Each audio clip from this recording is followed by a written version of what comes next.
The second part of the training is related to answering the question which data is the most important for us, so we can build data structures and to make the decision on what kind of data we are going to collect. And the first step in doing so is to take a look at what we have currently at the table, what the other organizations are doing. Instead of looking at the individual organizations, maybe the good practice would be to look at some, let's say, common umbrella data collection processes. Why? You know, because this common umbrella also embodies the experience of the individual organizations. When we were building the app for collecting data from EURAXESS service centers, we looked at different service centers and we adopted a kind of summarizing approach. All these data structures we are going to present today are built by taking into account opinions and experiences of different individual organizations, experts, but still also looking at some policy initiatives.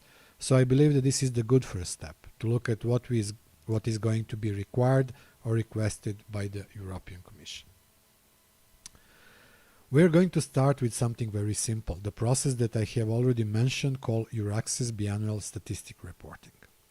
As you probably know, if you're a member of EURAXESS service centers, you are expected to collect data about the services provided where very simple structure is being used, consisting of the number of services in some particular category, where some particular classification is being used. Remember my remarks on services data topic classifications. Remember that everyone have different structures, different classifications. This is also one of the unique ones.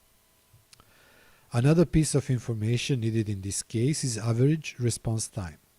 So to measure how effective or how efficient the process is.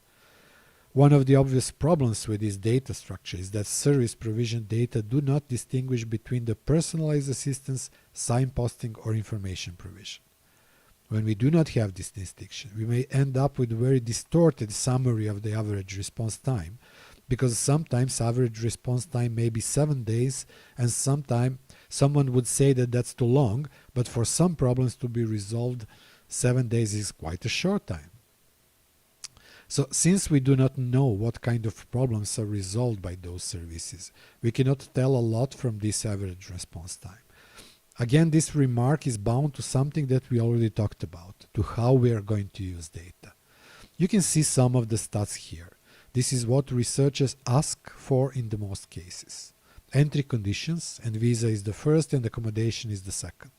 These are, let's say, the most difficult problems for researchers.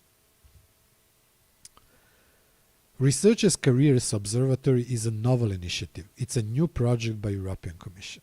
It's not yet completed at this time, it's ongoing, but it's very strongly supported by European Commission, and the expectation from the results of this process is very high.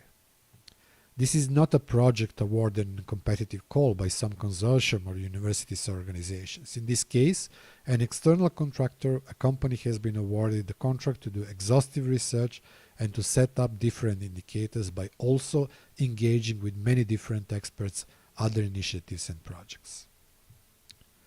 Researchers' Career Observatory aim at moving away from the informal public conversation about researchers' mobility to acquiring the actual solid arguments for this conversation, supported by data. Until now, we were talking about different policies about researchers' mobility, but we didn't have vast data. Now with this, we will have data. Although, as you will see, there are some projects that had delivered some partial views to researchers' mobility. So the idea of this project is to provide evidence on effectiveness of measures aiming at balanced brain circulation and strengthening research careers. So as we implement different projects or facilitate the different flows, incoming or outgoing flows, we want to look at the performance. Typically, every project has its own performance metrics defined by the indicators. Now, the indicators will be defined centrally by the Researchers' Career Observatory. In the future, when you want to start a project which implements or involves mobility, my suggestion is that you should not think first about your own indicators. A good step forward would be to look at this and use those indicators, and it would be definitely strongly regarded, positively regarded by the evaluators of your proposal.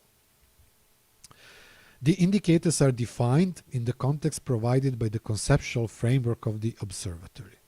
As you can see, there are three building blocks with different phenomena that need to be examined. One is related to skills and training, so more oriented to career development. Another is to research jobs, and the third one, which is the most relevant for us, is mobility and exchange. There are different groups of indicators within each of those topics. For example, when we talk about skills and training, we are looking at institutions, occupations, and individuals. For research jobs, there are supply, demand, type of contract, remuneration, social and organizational aspects. And finally, for mobility exchange, again, what is the most important for us, what we are looking at is talent exchange, talent circulation, brain drain, and intersectoral mobility. So those are the four most important topics embedded in the observatory and described by some specific indicators. One of the most painful topics in the knowledge industries and universities are major stakeholders in the sector is talent acquisition. This is something that we all suffer from because we cannot be competitive with the salaries of the industry. Of course, we want to attract the best talents, and if you talk to universities, you will hear one thing, and this repeats among universities. Then when we talk about more senior researchers like R3 or R4, working conditions are becoming more and more important incentive for them to come to your university than salaries. Let's look at the indicators for this group C, for researchers' mobility, because this is the most important for us. If we want to assess the talent exchange, we will look at total international mobility and, very interestingly, international co-publications. So maybe not the most explicit reflection of mobility, but something that can pinpoint some of the trends, and it's very important in our case. For total international mobility, most of the indicators are pretty straightforward. This is something that you probably already track.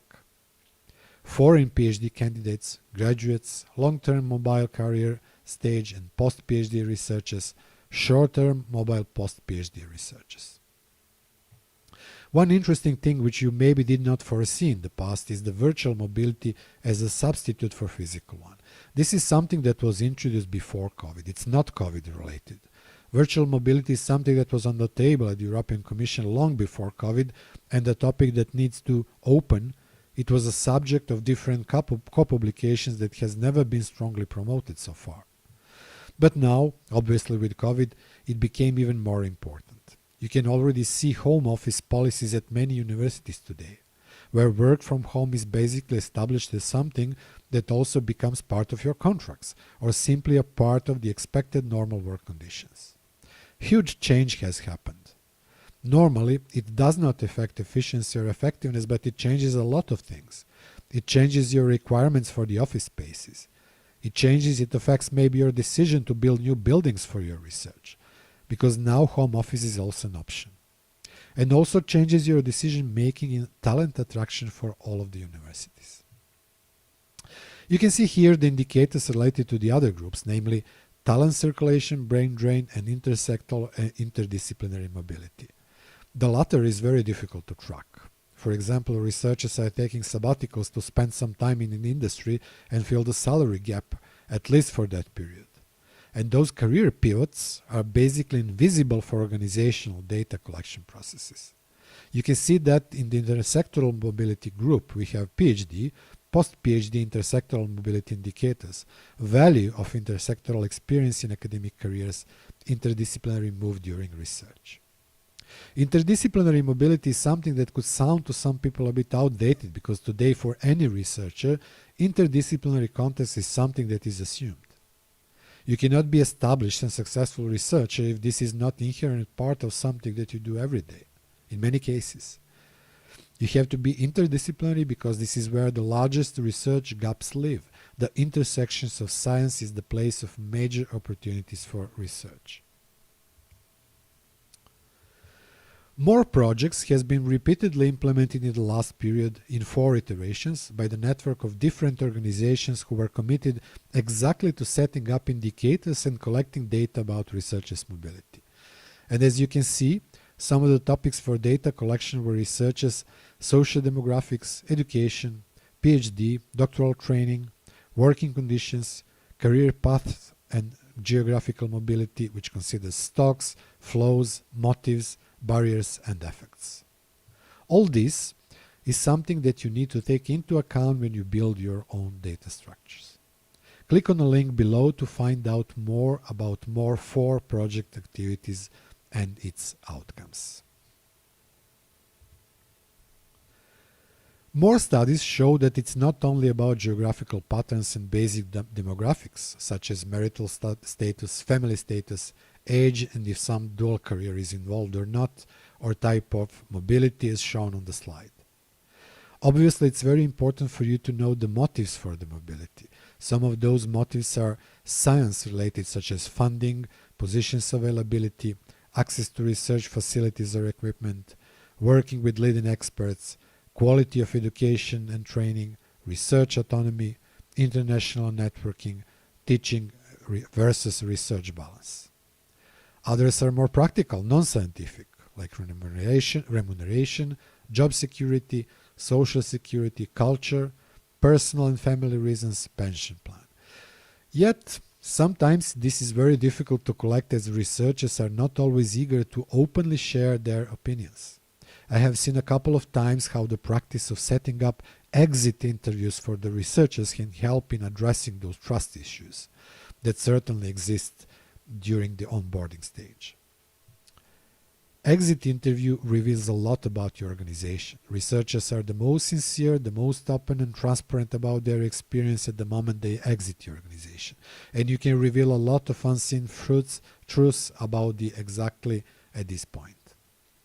There is no need to specifically highlight the importance of knowing the barriers, such as professional, administrative, personal, and practical, and the effects of mobility on research output, on network, on career-related aspects, on personal aspects, on financial aspects. That's quite self-evident.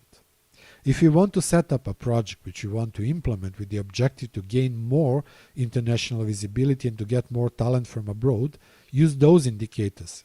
Use those offer descriptors because they are evidence-based, not brainstormed. This is a result of a survey in which more than 10,000 researchers participated.